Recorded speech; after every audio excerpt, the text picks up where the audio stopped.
بسا اوقات بہت سی محنتوں کا نتیجہ انسان دیکھتا ہے کہ ضائع چلا گیا. میں نے 10 سال محنت کی، حاصل کوئی نہیں نکلا. یہ ثمرات کیا ہیں؟ محنتوں کے ثمرات کا ضیاع. کوشش آپ نے کی، قسمت کی خوبی دیکھی ہے، ٹوٹی کہاں کمن، 2-4 ہاتھ جب کے لبے بام رہ گئے. Be prepared. ایک شاعر کے یہ اشعار ہیں، وہ کمیونسٹ تھا، میں نام بھی نہیں لیتا، لیکن یہ کہ یہ اسی انقلابی، چونکہ ان کا بھی ایک انقلابی نظریہ ہے، انقلابی عمل میں یہ سارے مراحل آتے ہیں. کوئی سیٹ بیک آیا، فرض کیجئے کوئی ناکامی ہو گئی، تو اپنے ساتھیوں کو دل بندھانے کے لیے یہ فصل امیدوں کی ہمدم اس بار بھی غارت جائے گی، سب محنت صبحوں شاموں کی اب کے بھی اکارت جائے گی.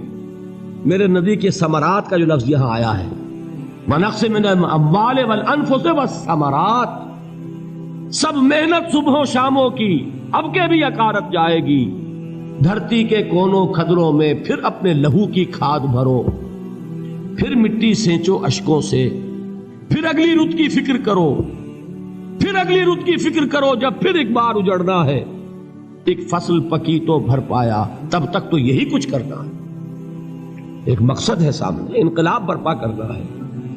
ایک کوشش ناکام ہو جائے کوئی پرواہ نہیں، نیکسٹ. پھر تیار رہو ناکامی کے لیے. ایسا نہ ہو جو انگریزی میں کہتے ہیں hope for the best but be prepared for the worst. ایسا نہ ہو کہ دوسری مرتبہ ناکام ہو کے بددل ہو جاؤ، تمہاری ہمتیں جواب دے جائیں. نہیں، پہلے سے تیار رہو کہ دوسری مرتبہ بھی ناکامی آئے تو آئے، لیکن جب تک کہ کامیابی حاصل نہیں ہوتی ہمیں یہ کام کیے چلے جائیں. دیکھیے سیرت میں آیا کہ نہیں یہ واقعہ. بدر میں مسلمانوں کو فتح ہوئی تو احد میں زک پہنچی کہ نہیں؟ 70 صحابہ شہید ہوئے کہ نہیں؟ اگر ان کی ہمتیں جواب دے جاتی تو گاڑی کیسے چلتی آگے؟ تو فرمایا وَلَنَبْلُوَنَّكُمْ بِشَيْءٍ مِّنَ الْخَوْفِ وَالْجُوعِ وَنَقْصٍ مِّنَ الْأَمْوَالِ وَالْأَنفُسِ وَالثَّمَرَاتِ. ہم تمہیں لازم آزمائیں گے، خوف کی کیفیت سے، فقر و فاقے کی کیفیت سے، بھوک سے، جان کے نقصان سے، مال کے نقصان سے، محنتوں کے حاصل کے ضائع ہو جانے سے. وَبَشِّرِ الصَّابِرِينَ، اور اے نبی بشارت دیجئے صبر کرنے والوں کو. الَّذِينَ إِذَا أَصَابَتْهُمْ مُصِيبَةٌ، وہ کہ جب ان پر کوئی تکلیف آئے، کوئی مصیبت آئے، کوئی آزمائش آئے، قالوا انا للہ و انا الیہ راجعون، وہ یہ کہیں کہ ہم اللہ ہی کے ہیں، اللہ ہی کی طرف لوٹ جانا ہے. یہ وہی انداز ہے جو میں نے فارسی کا شعر سنایا تھا آپ کو کہ سرے تسلیم خم ہے جو مزاج یار میں آئے. وہ ہمارا مولا ہے، ہمارا آقا ہے. اگر اسے یہی منظور ہے تو ہمیں بھی یہی منظور ہے. میں نے تسلیم و رضا کی بات کی تھی نا، آپ کو کچھ شعر سنائے تھے. ایک شعر اور سنیے، اور یہ کس کا ہے؟ محمد علی جوہر کا. ایک مرتبہ جیل گئے، ان کی ایک بیٹی جوان بیمار ہوئی، فوت ہو گئی. باہر چھوڑا انگریز نے، جاؤ بھائی دفن کر دو بیٹی کو. دوسری مرتبہ جیل گئے، دوسری جوان بیٹی اسی مرض میں مبتلا ہوئی. اب یہ جیل میں ہے، خبر پہنچی کہ دوسری بیٹی کے اوپر بھی اسی مرض کا حملہ ہوا ہے. ایک نظم لکھی ہے جس کا آخری شعر یہ ہے، تیری صحت ہمیں منظور ہے لیکن اس کو نہیں منظور تو پھر ہم کو بھی منظور نہیں. یہ ہے، جب تک یہ کیفیت نہ ہو اس میدان میں آدمی ثابت قدم نہیں رہ سکتا کہ میرے رب کو اگر یہ منظور ہے تو یہی مجھے منظور ہے، اور تیری صحت ہمیں چاہیے تو ضرور، لیکن ہمارے رب کو منظور نہیں تو ہمیں بھی منظور. راضی برضائے رب. وَبَشِّرِ الصَّابِرِينَ الَّذِينَ إِذَا أَصَابَتْهُمْ مُصِيبَةٌ قَالُوا إِنَّا لِلَّهِ وَإِنَّا إِلَيْهِ رَاجِعُونَ. نہ شود نصیب دشمن کے شود ہلاک تیغت، سرے دوستہ سلامت کے تو خنجر آزمائے. اولئک علیہم صلوات من ربہم ورحمہ، یہی ہے وہ لوگ جن پر ان کے رب کی طرف سے عنایتیں ہیں اور رحمتیں ہیں. وَأُولَٰئِكَ هُمُ الْمُهْتَدُونَ، اور یہی ہے وہ لوگ جو کامیاب ہونے والے ہیں، ہدایت پانے والے، ہدایت یافتہ. اسی سورہ بقرہ میں ذرا آگے چل کر، یہ تو ہے 20واں رکوع، 19واں رکوع، 21ویں رکوع کی پہلی آیت ہے لیس البر ان تولوا وجوہکم قبل المشرق والمغرب ولکن البر من آمن باللہ والیوم الآخر والملائکۃ والکتاب والنبیین وآتى المال على حبه ذوي القربى واليتامى والمساكين وابن السبيل والسائلين وفي الرقاب وأقام الصلاة وآتى الزكاة والموفون بعهدهم إذا عاهدوا والصابرين في البأساء والضراء وحين البأس۔ اب یہ آیت جو ہے سورۃ العصر میں جو مضامین آئے تھے سارے اس میں موجود ہیں۔ وہاں ایمان کا لفظ آیا، یہاں 5 ایمانیات کی تفصیل آ گئی، اعمال کی تفصیل آئی، اور آخری بات وہاں کیا ہے وَتَوَاصَوْا بِالصَّبْرِ، اور یہاں کیا ہے وَالصَّابِرِينَ فِي الْبَأْسَاءِ وَالضَّرَّاءِ وَحِينَ الْبَأْسِ، اور صبر کرنے والے، اصل نیکی ان کی ہے جو صبر کریں، کس میں؟ جنگ کے وقت، ذرائے، بأسائے، بأسا کہتے ہیں فقر اور فاقہ، واحد آئے گا باس تو اس کے معنی جنگ، اور باسا جمع میں آئے گا تو فاقہ، فقر، بھوک، اور ذرائع جسمانی تکلیف، ضرر، جسمانی تکلیفوں میں صبر کرنے والے، فقر اور فاقے میں صبر کرنے والے، اور جنگ کے وقت صبر کرنے والے۔ اولئک الذین صدقوا واولئک هم المتقون، یہ ہیں وہ لوگ جو صبر کرنے والے ہیں، یہ ہیں جو سچے ہیں، جو اپنے دعوے میں نیکی کے اور ایمان کے صادق ہیں، اور یہی وہ لوگ ہیں جو متقی۔